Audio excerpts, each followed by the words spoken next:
Ammon, the local big boss, knows well that a soldier is best left dead. Upon hearing Terney excels at cleanup, he's impressed. So Ammon decides to spare Terney's life, and she starts her cleaning business under watchful eyes. Once done, she insists she doesn't want to stir up trouble and promises to keep her mouth shut forever. Ammon offers to drive Terney home. Terney thinks this is clearly both surveillance and a threat. With no alternative, she dashes to the door. In the bathroom, she bursts into tears, realizing last night's events mean she must pull herself together, her emotions in turmoil. Her feelings become indescribably theatrical, like a mental play with scenes flipping in her head. All these chaotic emotions of her realizing she needs to speed up Luca's treatment, no more delaying. She flees, fearing the gang may change their minds and kill her and her son in a time.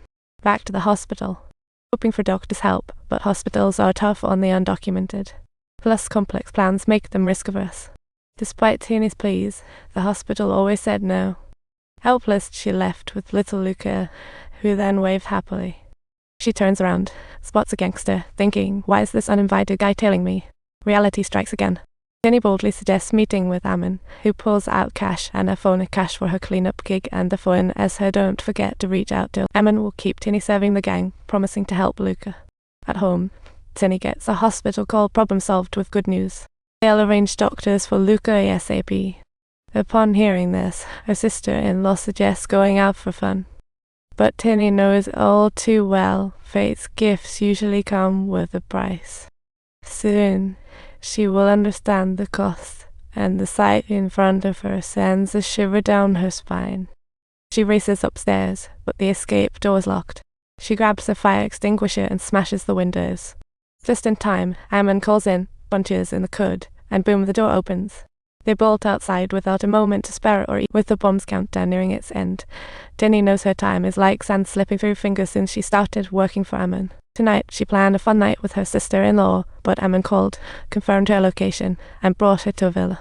Terney is awestruck by the luxury, while Ammon tells her, welcome to the boss villa. Terney has to clean the villa before sunrise, or else. Soon she realizes she's got no time and sees the piles of trash. The disaster is imminent.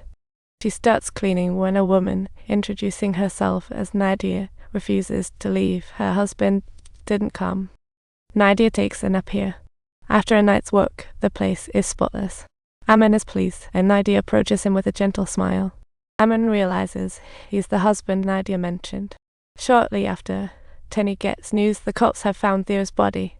Terney rushes to relocate items while Nadia just stands there like a statue. Her body gets discovered by the police, and Ammon orders Terney to keep cleaning up the trash. Ammon hands over the goods to the boss while casually asking her to deal with Terney. The boss replies with a cryptic remark. Ammon senses trouble and hurries back. Terney, done cleaning, hears odd noise as things are spiraling out of control. Subtitles: the bomb explodes, Terney survives, but Ammon's leg is hit by shrapnel. His men want to take him to a doctor, yet Terney orders them to wait, she'll handle it. To save Ammon's leg, Terney insists on fixing it right now. If they wait until the doctor, that leg might just become a lovely snack.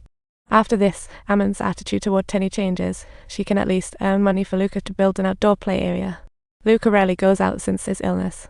Luca is having the time of his life outside, and Terney watches happily from indoors when suddenly her phone rings.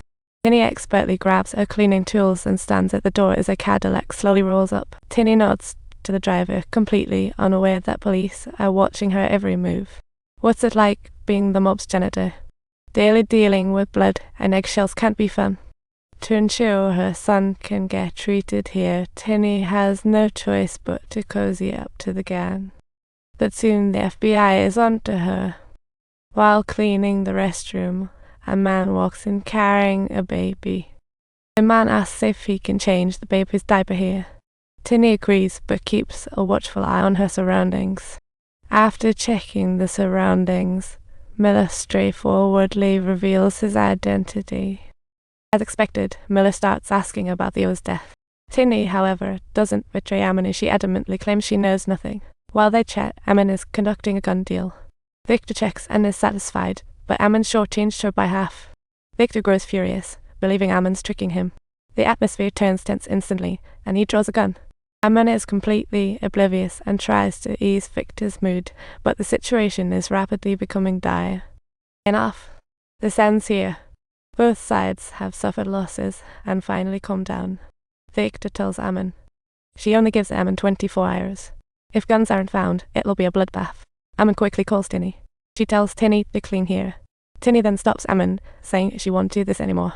Ammon is furious, telling Terney she can leave, but she'll no longer be protected. You can't even protect Matteo. How can you protect me? Matteo just died under Ammon's watch.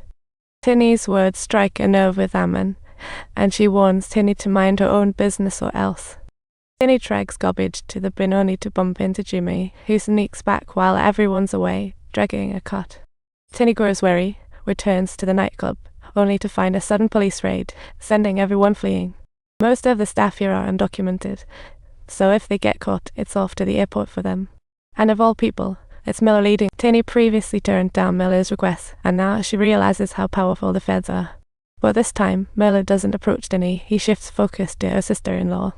Subtitles: when questioned about Theo's death, Terney, on alert, swiftly rescues her sister-in-law.